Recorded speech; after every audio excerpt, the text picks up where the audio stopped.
Okay, this is a Land Rover LR4, and I'm changing the rear brakes today. Same thing it goes for the LR3, or Discoveries if you're in Europe. First thing is take off the tire. I'm using a 7/8 socket. I'm sure there's a millimeter version that's supposed to be better for it, but this is the one that's close enough to fit. So 21 is too small, I know that. But I like to jack it up by the control arm, because if you don't, the Rover compensates with the air suspension and keeps the tire on the ground. But if you lift it up like it thinks it's driving over a rock, well, it's faster.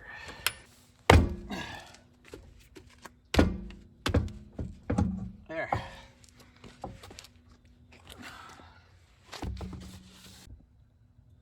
Okay, so these pads have been rolling to 0. This is your brake caliper. This is your brake sensor. These are the brake pads. So we're gonna swap out the pads and hit that next. I'm moving fast because low light. Okay, one of the first things I'm gonna do is I'm actually gonna make some space in the pads before I take off these 2 bolts. And for me, I'm gonna take a screwdriver, wedge it in between the edge of the rotor or the pads, and now I'm prying it this way, and that will create space. See, you might be able to see it moves the caliper. It's slowly compressing the brake fluid back up into the reservoir. Grab it another bite and pulling it again. This will make it so I don't have to bleed the brakes after. It saves me a lot of time. Okay, now you can see there's tons of room in here. Well, you can't. Tons of room here. Sorry the light's really low. Okay. But once we have enough room, the reason we need the room is we need the pistons compressed so we can fit the new pads in, because they're going to be big and chunky. Okay, this one and this one, just loosening them up.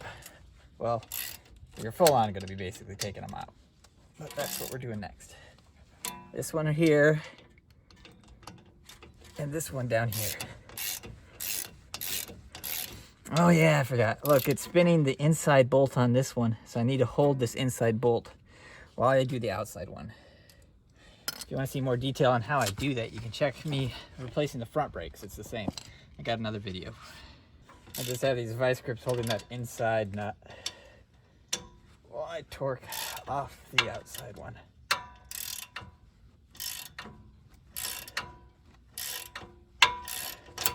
Just a note, you don't want to screw up the rubber boot, okay? So I'm just grabbing onto the metal with these. Yeah, that's that. This one's off. This one's off. That means that this can come free. This little sensor here is just pull straight out.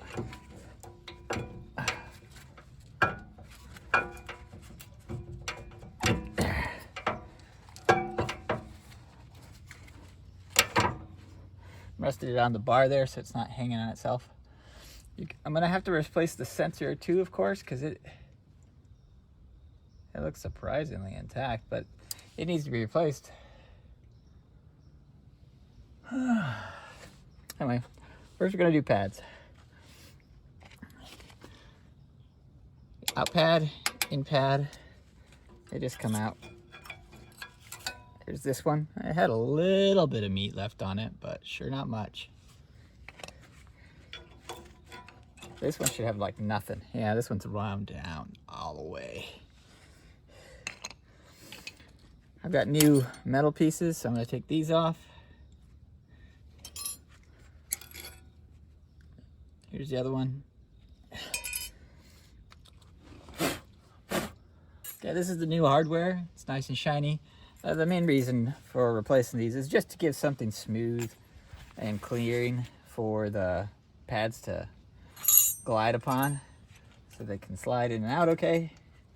Oops, this is going to be upside down.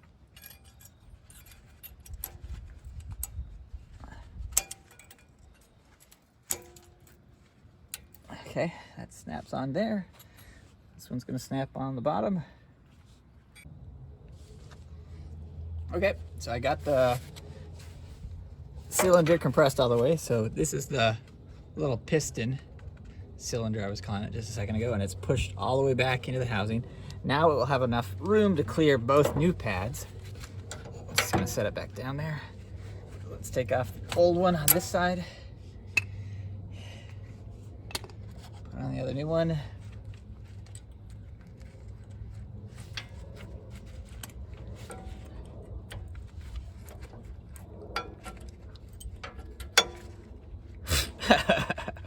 I put it on inside out.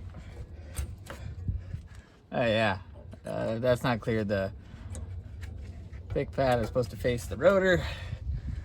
Those are in there. This notch right here is where your brake sensor is going to go into. I'll show you right here. See this notch here? But I'll put it on this side, the inboard one. This being the brake sensor, it just notches in there. This one is already used up, so I'm going to be putting a brand new one in there. But I can do that after I have this in place. So we'll fit the caliper. Oh, it's really close. There we go. On there. Line it up and then put in the 13 millimeters again. Oh, this light's almost gone here. Just trying to get it done today because this is going to be the warmest day all week, and it's not particularly the warm either, but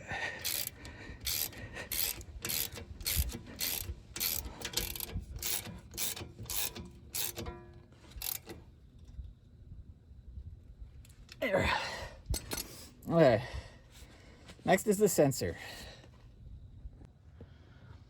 Okay, so this is the sensor. Zoom back out so you can see better. And it's routed here. This little cap for the bleeder is holding it. So uncap it. That makes it so we can take it off here. Then it routes to here. This one right there.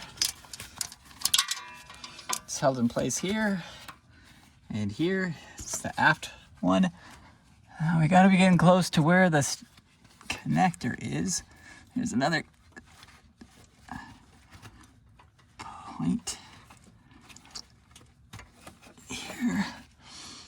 And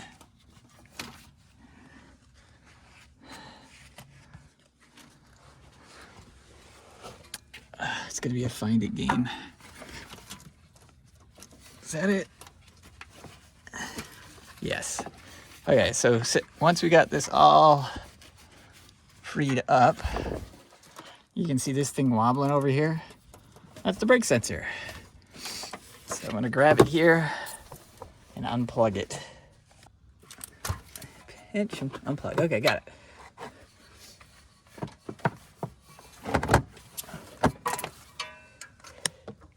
Now I just need to get a new one. This is what the old one looks like. This is the sensor part. This is the little thing that held it to the bleeder valve. And this is what the connector looks like. I think I have an extra one hiding in my garage, so I'm gonna grab it. Still check they're the same length and grommet setup. The answer is yes. Great. Okay, so we're gonna take this pretty one and just plug it in and do the reverse of what we just had happen.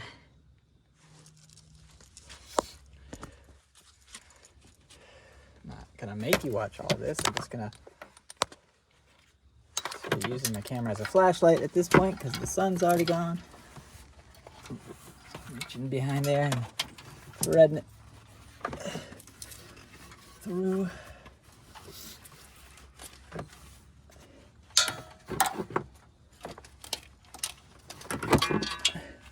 Okay, let's plug it in though.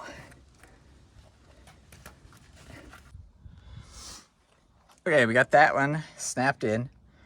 I've threaded it through loosely, put it over the bleeder valve, over here, push this one in.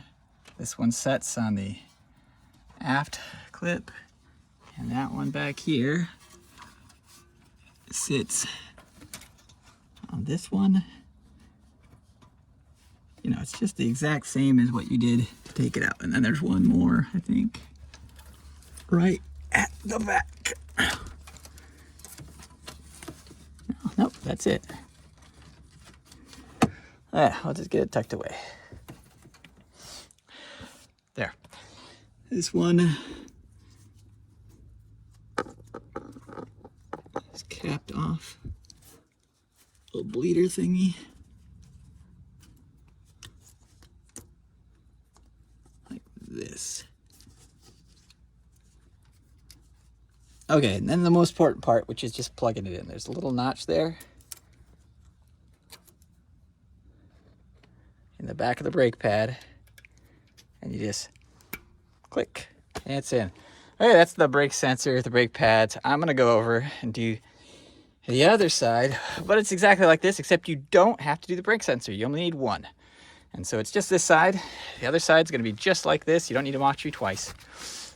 But I hope this helps when you get ready to do your brake job on your Rover. My next step, really, just to be clear, I'm putting on the tires, putting on the bolts, stepping on the brake pedal a couple of times to make sure the caliper expands before I go on my first drive. Also, of course, dropping it off the track once I get that all done. I hope it helps, guys, and have a good ride.